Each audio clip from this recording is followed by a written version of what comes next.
सभी को नमस्कार।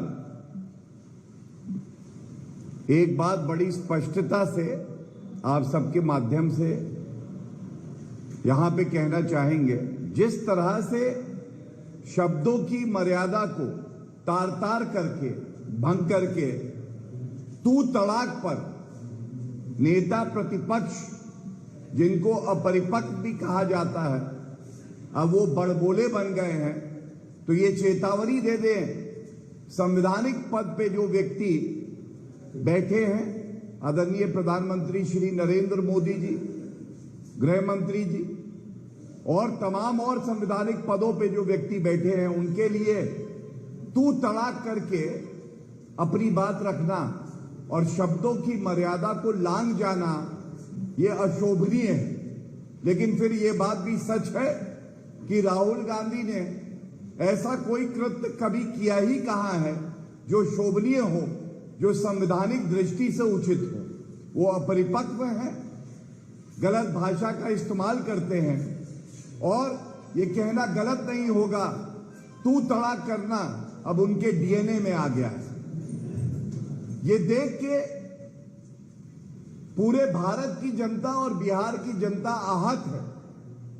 किस तरह से कल तिरंगे का अपमान हो रहा था राहुल गांधी जी की यात्रा में, और हमें भूलना नहीं चाहिए बिहार की पावन धरती से सबसे ज्यादा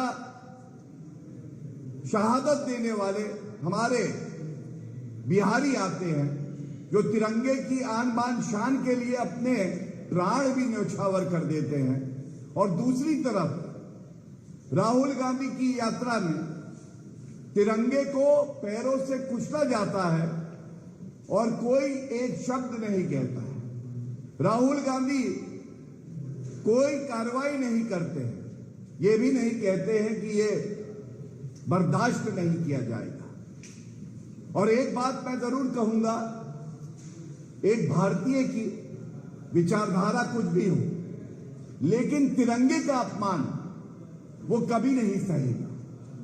तो क्या ये गलत है कहना कि राहुल गांधी आज लगता है घुसपैठियों से घिर गए हैं, जो तिरंगे का भी अपमान करते हैं, बिहार का भी अपमान करते हैं और हमारे देश का भी अपमान करते हैं। इसके साथ एक बात मैं और जोड़ना चाहूंगा, हमने देखा किस तरह से जिस नेता ने, चाहे वो चरणजीत सिंह चन्नी हो, जिन्होंने जब पंजाब में चुनाव था तो कहा था कि यूपी और बिहार के भैये पंजाब में ना घुसे, उनको घुसने मत देना, और प्रियंका गांधी वाड्रा ताली बजा रही थी वहां पे। अब प्रियंका गांधी वाड्रा बिहार की धरती पर गई है, बिहार की जनता ने संज्ञान भी लिया है और उचित जवाब सही समय पे जरूर देगी।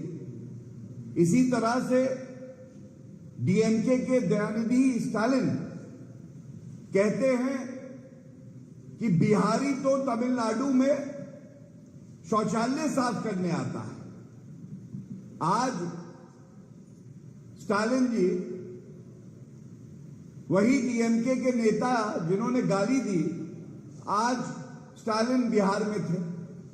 क्या संदेश देना चाहती है कांग्रेस पार्टी, आरजेडी, कि जो बिहारियों का अपमान करेगा, उनकी अस्मिता को ठेस पहुंचाएगा, उनको स्टार प्रचारक बना दिया जाएगा। और इसी तरह से रेवंत रेड्डी जी, जिन्होंने कहा था कि तेलंगाना का डीएनए तो अच्छा है, बिहार का डीएनए अच्छा नहीं है, हमने देखा वो भी कल यात्रा में सम्मिलित थे।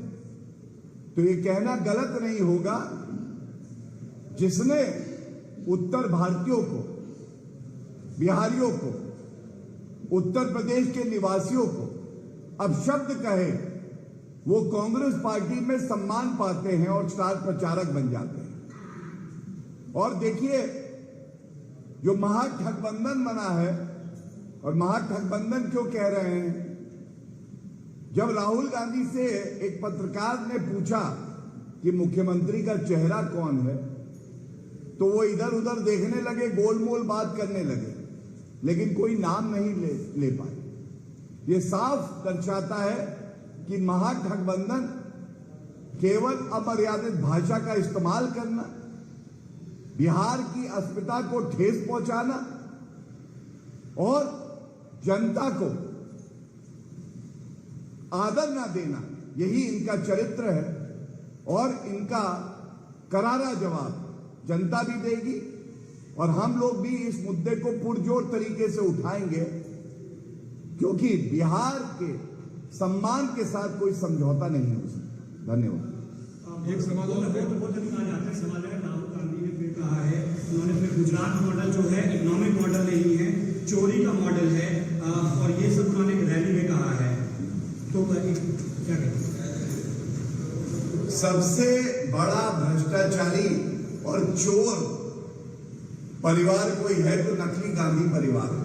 और तथ्य यह है कि भ्रष्टाचार के आरोप पर सोनिया गांधी, राहुल गांधी और रॉबर्ट वाड्रा तीनों बेल पे बाहर हैं। और जो गंगा जल की तरह पवित्र है, आदरणीय प्रधानमंत्री श्री नरेंद्र मोदी जी, जिन्होंने पूर्ण समर्पण केवल जनता की सेवा करने के लिए किया है, उन पर इस तरह के आरोप लगाते हैं बेबुनियाद और अभद्र भाषा का इस्तेमाल करते हैं। और मैं याद दिलाना चाहूंगा, चौकीदार चोर है बोला राहुल गांधी ने। वो चुनाव तो हारे क्योंकि भारत की जनता ने जवाब दिया। सुप्रीम कोर्ट में हलफनामा देके माफी मांगी राहुल गांधी ने, क्योंकि जो वक्तव्य उन्होंने दिया था वो माननीय सर्वोच्च न्यायालय ने कहा ही नहीं।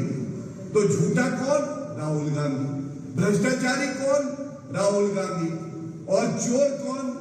नकली गांधी भाई। इसके साथ में है जो यूजीसी का सिलेबस उसको लेकर भी राजनीति हो रही।